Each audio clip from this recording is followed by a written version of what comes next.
अस्सलाम वालेकुम जी, ये देख सकते हैं आपके हमारे पास ये पेंसिल आई है। ये पेन बिल्कुल नहीं है, ये पेंसिल है, लेड पेंसिल है।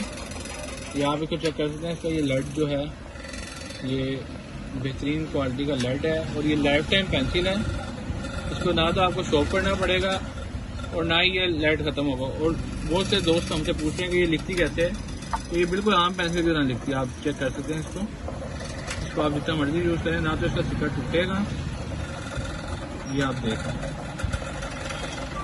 इसको आप जितना मर्जी लिखें ये टूटेगा नहीं। इसके साथ इसके जो दूसरी ऑप्शन है, इसके साथ ही इसके अंदर रबड़ मौजूद है और वो रबड़ भी बिल्कुल ठीक रबड़ है। ये देखेंगे, आप देख सकते हैं कि रबड़ इजीली चीज़ों को मिटा रहा है। तो ये बड़े अट्रैक्टिव कलर्स में हमारे पास आई है। आप देख सकते हैं कि 6 कलर्स हैं इसके अंदर और सारे ही बहुत अट्रैक्टिव कलर हैं।